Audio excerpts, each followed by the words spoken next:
O antagônico de hoje recebe o candidato a governador Kleber Rabelo, do PSTU. Kleber já foi candidato muitas vezes. Kleber, é um prazer te receber aqui. Muito obrigado por atender o convite do antagônico. E eu começo te perguntando, como é que você está vendo, Kleber, o momento político atual? Estamos falando de uma eleição, dizem que é uma eleição do bilhão, uma eleição do tostão contra o bilhão. E realmente, dessa eleição no Pará vai ser uma eleição muito difícil. Como é que você está vendo isso, Kleber? Então, Evandro, em primeiro lugar eu queria agradecer o espaço do Antagônico, Obrigado. Porque esse espaço é muito importante para que a gente possa levar para o público, para a sociedade paraense, para o eleitor paraense, as nossas ideias, o nosso programa, que na regra do jogo eleitoral é muito antidemocrático, né? Nós, por exemplo, não temos tempo de televisão. A reforma política que foi feita excluiu o nosso partido do direito ao tempo de TV. A gente já tinha pouco, agora não tem nada. Então fica muito difícil de levar nossas ideias, nossas propostas. Então queria agradecer o convite e esse espaço para ter a oportunidade de levar nossas ideias ao eleitor paraense. E do mundo como um todo, né? Porque as redes sociais aí estão levando para todo o público e para o mundo todo. De fato, é muito difícil. Eu sempre falo que a minha campanha é a campanha do governador da caixinha de som contra o trio elétrico. Eu ando com uma caixinha de som nas feiras fazendo campanha, sem o fundão eleitoral, né, que é um absurdo, o tamanho de recursos que os grandes partidos vão receber. E a minha campanha basicamente é feita na região metropolitana de Belém. Então, sem tempo de TV, sem estrutura, a gente vai fazendo com a militância o que é possível fazer. Agora é um jogo muito antidemocrático, uma regra muito desigual. Com certeza. Cara, me fala uma coisa.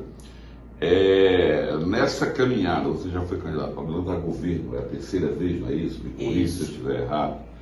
É marcar presença, Kleber, tá ali, é a busca do voto consciente? Exatamente, Evandro, é a busca do voto consciente. O que é o voto consciente? É aquele voto que é disputado sem a compra de voto, sem a troca do tijolo, sem a troca do cimento. É disputar a consciência da classe trabalhadora para um programa.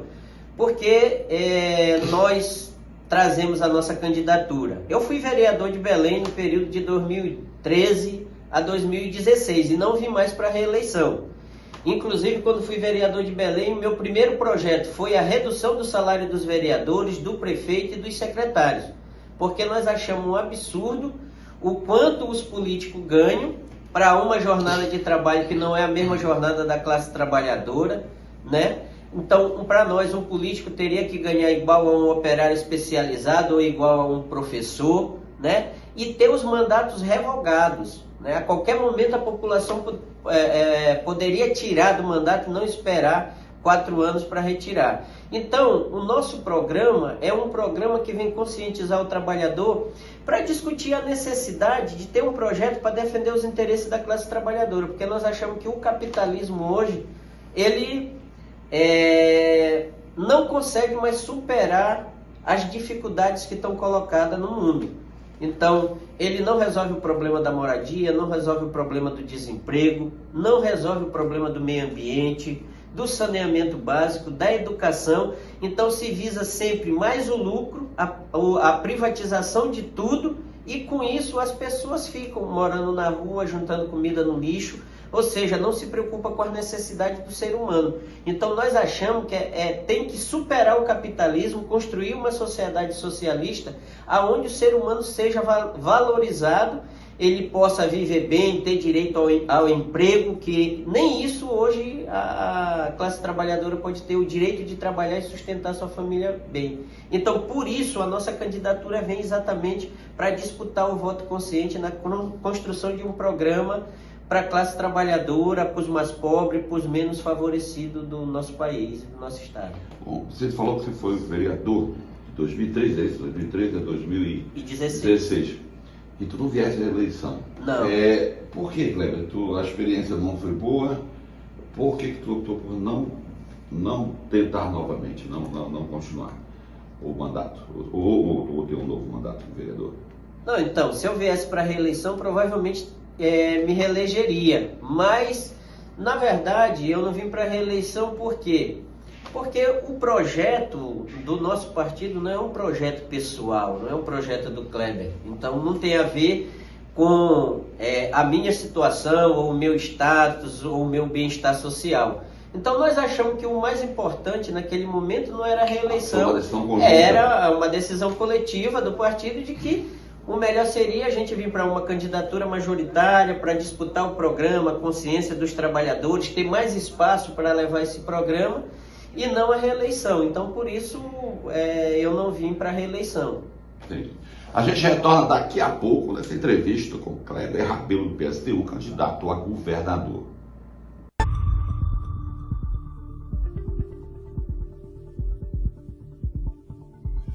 De volta aqui na entrevista com Kleber Rabelo do PSTU, candidato a governador. Kleber, me fala um pouco sobre a tua história. Tu és paraense?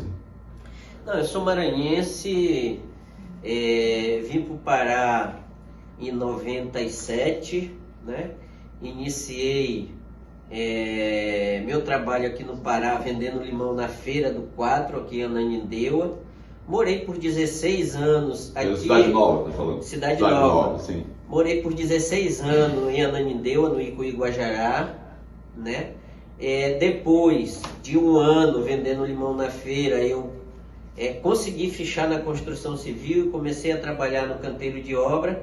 E depois disso, a partir da atuação, entrei para o Sindicato da Construção Civil, fiz parte de uma chapa disputando uma eleição.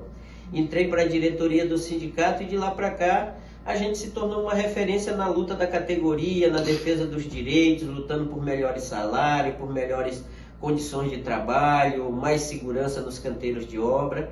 E a partir daí eu também comecei a discutir num partido político, conheci o PSTU, né, e comecei a militar no PSTU a partir de 2003.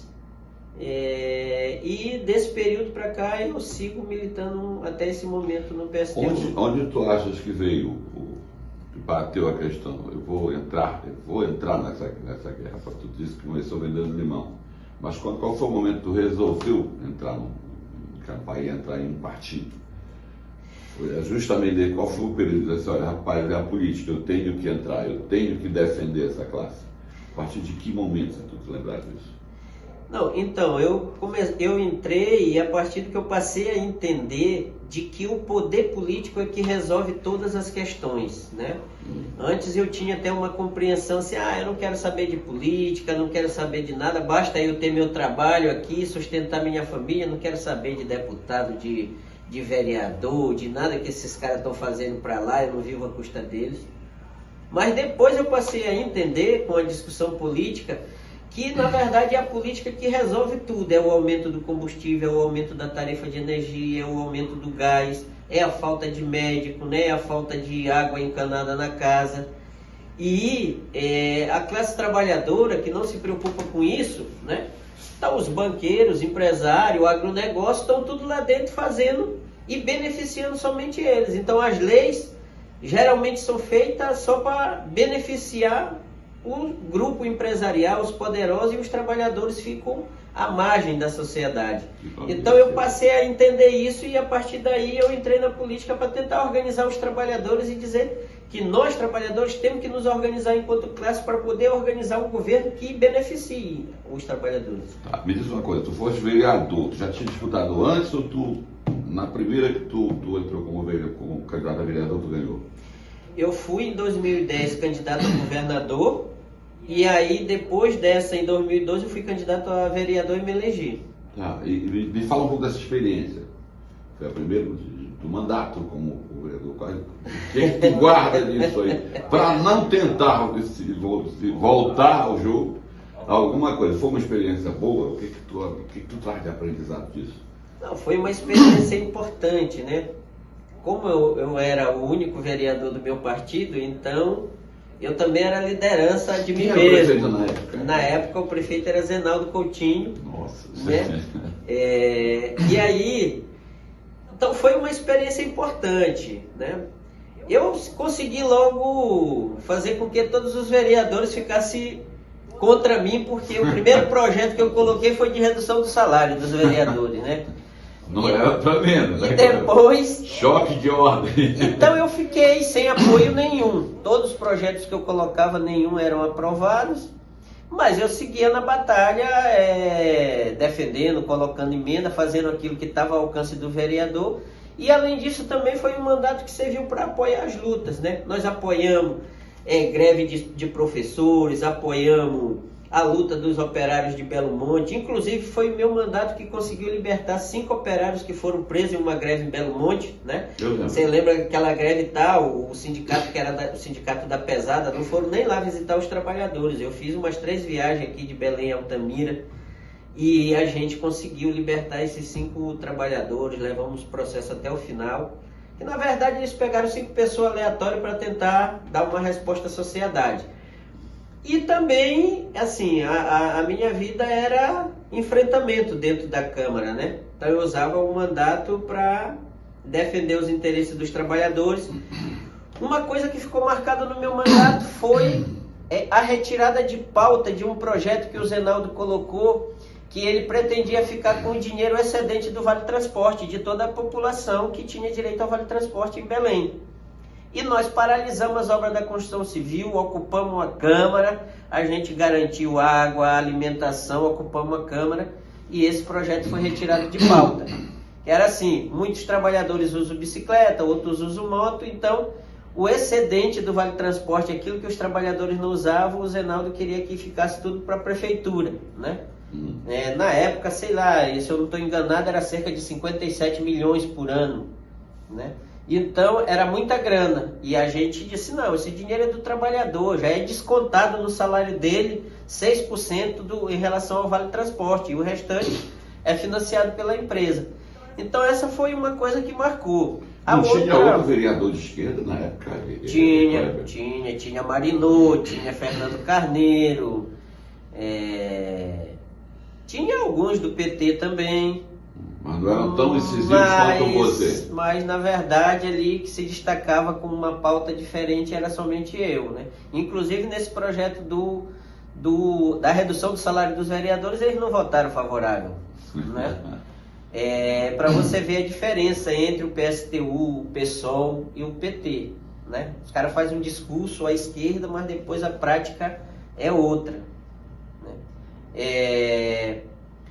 E outra coisa que marcou também foi que é o seguinte, o presidente da Câmara no período de julho, que era o período de recesso, ele colocou uma portaria pela Câmara, estabelecendo um valor de, eu acho que era quase R$3.000, R$2.888 de vale combustível para os vereadores, mais um valor em alimentação, né, para os vereadores na Câmara.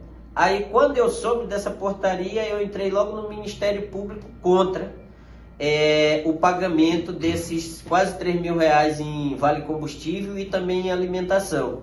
Isso teve resultado? E teve resultado. Ele não pagou para ninguém porque o Ministério Público foi em cima. Era uma forma de garantir um dinheiro a mais para os vereadores, né? E aí, como eu entrei com uma representação no Ministério Público Tua guerra dentro da Câmara começou logo contra os próprios vereadores. Exatamente, porque eu falava, o vereador tem um salário diferente da classe trabalhadora. Aí chega na hora, o cara tem que pagar, todo mundo paga o transporte do seu dinheiro, bota o combustível no seu carro do seu salário. Por que o vereador não bota do salário dele? Que já é grande, deveria ser reduzido para 1/3, né? E ainda inventa combustível, mais alimentação e tal, era uma forma de repassar mais dinheiro, era perto já da reeleição e tal, então a gente sabe como funcionam essas manobras. Mas graças a essa denúncia nunca foi pago isso aí. Inclusive depois que eu saí da Câmara, há pouco tempo chegou na minha casa o arquivamento desse processo, e ele não foi condenado por improbidade administrativa porque não foi realizado o pagamento. Não se concretizou. Não se concretizou, Kleber, ninguém recebeu. Você está falando, então, como você falou em partidos, a esquerda, historicamente, sempre esteve aí junto e tal. O teu partido, o PSTU, o PT, o PSOL, vamos falar deles. Em alguns momentos eles estão juntos e outros nem tanto. A esquerda mudou, Kleber, ou É o PSTU que continua seguindo uma reta e esses partidos não pode se dizer a mesma coisa. Qual o seu pensamento sobre isso? Você ferir suscetibilidade, sua opinião sobre isso? Não, eu acho muito importante esse tema porque diferencia exatamente a questão do programa nosso em relação ao deles. Porque muita gente diz, por que não unifica a esquerda toda? Por que essa divisão toda? Inclusive agora a gente tem, digamos assim, 3 candidatos de esquerda à presidência, né? A Vera é a nossa candidata a presidente pelo PSTU, que é uma mulher negra, operária, sapateira, né? E a Raquel Tremembé é uma indígena que é a vice-candidata a presidente da Vera. E aí tem o Péricles e mais o outro lá da UP, a Sofia Manzano do PCB. E por que não se juntou então esses que o pessoal chama de extrema esquerda? É porque existe diferenças no programa. Na verdade, o que acontece hoje é que o PSOL, o PT, ele girou cada vez mais à direita. O PT girou tão à direita que ele, na verdade, acabou roubando o programa do PSDB. O PSDB ficou sem saber fazer oposição ao PT, porque o PT acabou incorporando, tanto é que hoje o Geraldo Alckmin é vice do Lula, né? Mas não tem. O PT avançou nas privatizações, privatizou portos, aeroportos, leilão dos postos de petróleo, né?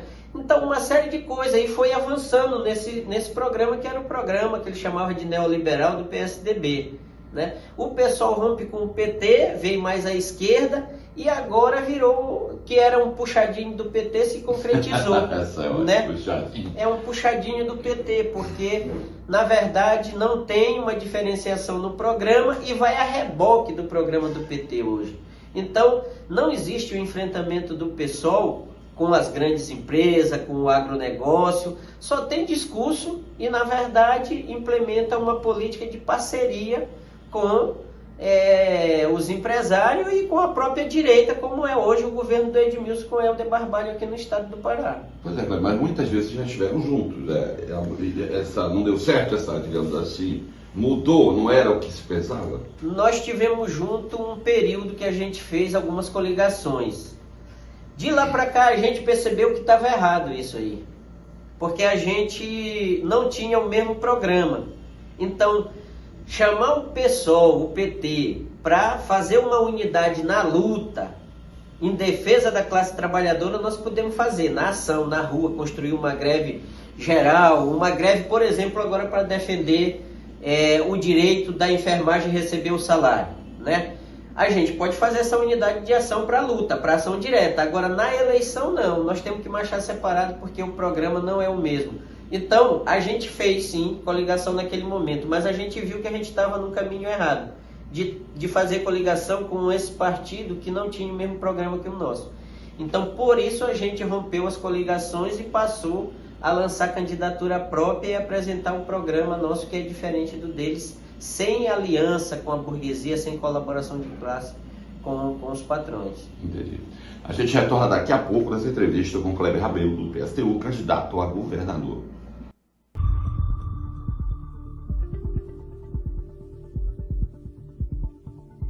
De volta aqui na entrevista com Kleber Rabelo, do PSTU, candidato a governador.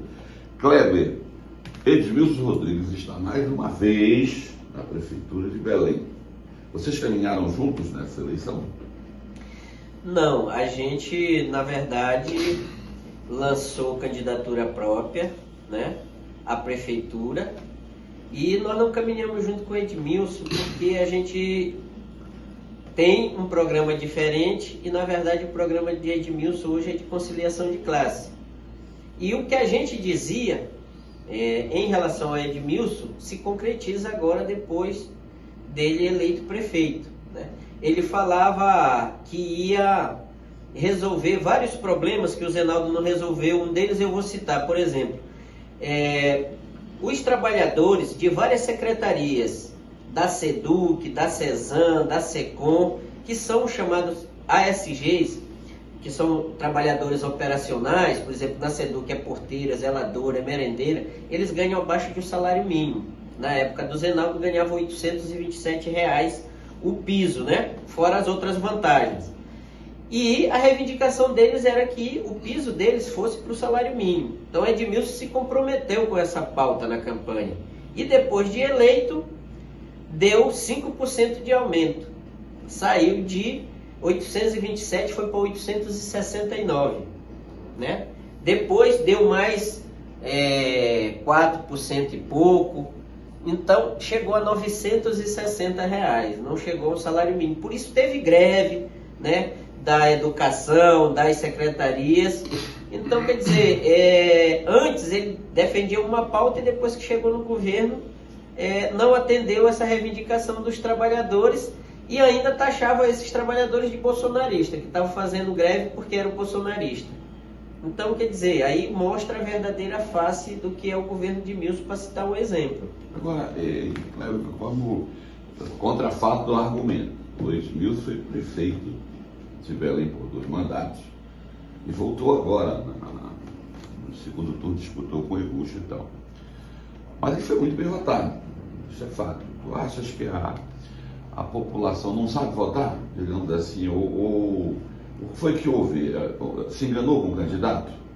O Edmilson não é mais o mesmo, não é aquele do início, porque errar 3 vezes, você está entendendo? O que você acha? Como é que tu avalia o Edmilson de hoje, como prefeito de Belém há mandatos atrás? Não, eu acho que a população paraense naquele momento fez uma opção, porque diante da subida de Bolsonaro ao governo e de um governo que vinha já frustrando as expectativas, que foi diante de uma frustração anterior com o governo do PT, e depois que Bolsonaro chega ao poder, ou seja, vem com as ameaças autoritárias, ameaças golpistas, né? De volta da ditadura no país, e se mostrou na pandemia aquela pessoa que não atendeu às necessidades da população brasileira, e o Eguchi era o representante do Bolsonaro aqui no estado. Então, diante dessa ameaça autoritária, dessa ameaça golpista, a população decidiu rejeitar o Eguchi e votou no Edmilson. Pois é, mas vamos ser fiéis aos fatos. O Edmilson, na verdade, no primeiro turno, nem se cogitava a possibilidade. O Eguchi, na verdade, surgiu a partir do segundo turno, achava-se que seria o Priante e tal. Então, mas o Edmilson já era muito bem cotado, já se sabia ali que ele iria para o segundo turno, né? Então, como você está falando, a ascensão do Bolsonaro, as ameaças e tal, mas o povo em si, por exemplo, o que você acha hoje, se você for avaliar? Por que o Edmilson tão diferente, Kleber? Apesar de ter sido reeleito, será que não seria o momento dele olhar, olha, eu tenho que cumprir os compromissos com esse proletariado, com esses trabalhadores, porque a história vai cobrar, não é? Então, como eu disse, eu acho que a população fez uma opção naquele momento, que foi rejeitar Eguchi no segundo turno, diante disso, e votar no Edmilson com a ideia de que fosse um governo que viesse ser melhor do que o anterior, né? Do que o Zenaldo. Mas o Edmilson hoje ele vem numa flexibilidade maior, girando mais à direita. Então ele se preocupa, exatamente, ele se preocupa mais com os empresariados. Por isso ele visita aqui o escritório dessa empresa aí de ouro aqui na Arthur Bernardes. Por isso ele vem fazendo coisas que ele não defendia antes, como por exemplo, né, agora a questão da privatização da taxa da iluminação pública para uma empresa privada. Então, quer dizer, isso era um projeto do Zenaldo, né? Passar a tarifa de iluminação pública para uma empresa privada. Então o Edmilson já fez esse contrato com uma empresa privada para passar a iluminação pública para essa empresa privada. Então, continuidade de um projeto de direito. Aquilo que ele defendia antes, que era estatizar, ele está passando para a iniciativa privada, né? A questão aí agora da passagem de ônibus, ou seja, concedeu o aumento da tarifa de ônibus, ao mesmo tempo não tem nenhum retorno da frota com ar-condicionado, ou seja, agora enrolou bastante para colocar a licitação, né, para a concessão das empresas de ônibus, e por aí vai. Então o Edmilson vem fazendo um governo, né, ligado exatamente aos empresários. Então ele mudou completamente aquela concepção que ele tinha anterior. Agora, até aqui se diz, apesar de estar cada vez mais à direita, se diz de esquerda. Esse rumo que o Edmilson traz, ele não acaba por prejudicar todos esses partidos um pouco, porque tem gente que não diferencia, né? PT, PSTU, PSTU, PSOL. Tu não acha que esse caminho acaba colocando toda a esquerda numa vala comum? Exatamente, leva a essa confusão, porque, por exemplo, foi isso que o PT fez durante 14 anos de governo, né? O PT se dizia o Partido dos Trabalhadores, aí fez um monte de bobagem, o que ele deveria fazer e enfrentar não fez, então isso acaba, na verdade, levando a que todos os partidos de esquerda, as pessoas pensam que são a mesma coisa, que são iguais, e acaba prejudicando, digamos assim, partidos como os nossos, que têm uma concepção diferente do PT, do PSOL, do PCdoB, desses partidos que na verdade hoje faz o jogo da burguesia, o jogo da conciliação de classe. A gente retorna daqui a pouco para o último bloco dessa entrevista.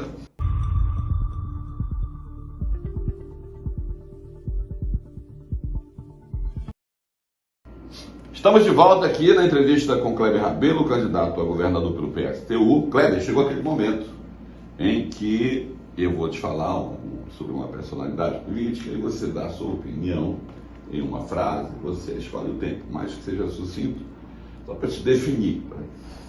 Eu começo te perguntando, quem é o Kleber Rabelo? Kleber Rabelo é um lutador em defesa da classe trabalhadora, um socialista. Edmilson Rodrigues.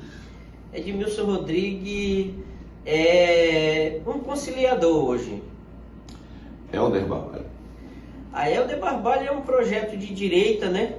Que quer ser populista, mas defende os ricos, os empresários. Zequinha Marinho. Zequinha Marinho é um projeto reacionário que defende o agronegócio, a devastação da Amazônia, ou seja, é a cara mais crua do Bolsonaro aqui no estado. Simão Jatene. Simão Jatene foi um de direita tradicional que implementou o projeto neoliberal no Pará, né, e avançou na entrega das privatizações aqui no estado. Indo mais para nacional, Luiz Inácio Lula da Silva. Rapaz, um nome aqui no Pará seria um Miguelento, o cara que mais engana, mas na verdade é o maior conciliador e acaba ficando do lado dos patrões. Jair Messias Bolsonaro. Bolsonaro representa o que tem mais de retrógrado, de reacionário, né? De ultradireita, conservadora e contra os direitos das opressões das mulheres, dos negros, dos LGBTIs, dos indígenas e dos quilombolas. Me define a esquerda de hoje. Então, a esquerda de hoje tem uma simbolizada por vários partidos, como PT, PCdoB, PSOL, que é uma esquerda de conciliação que governa para administrar o capitalismo. E tem o PSTU, que é uma esquerda diferente, que não faz conciliação, que defende um programa para a classe trabalhadora contra a burguesia. Kleber, muito obrigado novamente por ter aceito o nosso convite. Foi um prazer conversar com você. Eu acho que você divulgar suas ideias. Sucesso na sua caminhada. Eu quero deixar agora você à vontade para você falar um pouco da tua plataforma aos nossos amigos do Antagônico. Evandro, eu queria agradecer muito o espaço do Antagônico. Acho muito importante para a gente levar nossas ideias. É necessário enfrentar o sistema capitalista, o agronegócio, o desmatamento do meio ambiente. Por isso é uma necessidade tirar Bolsonaro do governo, mas também, por outro lado, Lula e Alckmin não é a solução para o nosso país, por isso eu apoio Vera, nossa candidata a presidente, com o número 16, e aqui é necessário enfrentar os barbalhos. Nós não queremos mais ver o nosso estado na corrupção, com operações da Polícia Federal, prendendo secretário, né, achando caixa cheia de dinheiro no teto das casas, no forro. Então é importante acabar com a corrupção do nosso estado. Então por isso eu venho candidato a governador para trazer um programa para a classe trabalhadora, defendo a redução da jornada de trabalho, sem redução de salário, para gerar emprego, gerar renda, e um plano de obras públicas para ter emprego para a nossa população. E esse plano de obras públicas, Evandro, ele é baseado nas necessidades, na moradia, no saneamento básico, na saúde e na educação, para acabar com a fome. E nós achamos que é necessário, né, expropriar o agronegócio, que tem hoje 22 milhões de cabeças de gado no estado, enquanto a população está passando fome. Então nós queremos matar com a fome da população. Por isso a minha candidatura ao governo do estado, Kleber Rabelo, como número 16, para defender um programa para a classe trabalhadora do nosso estado.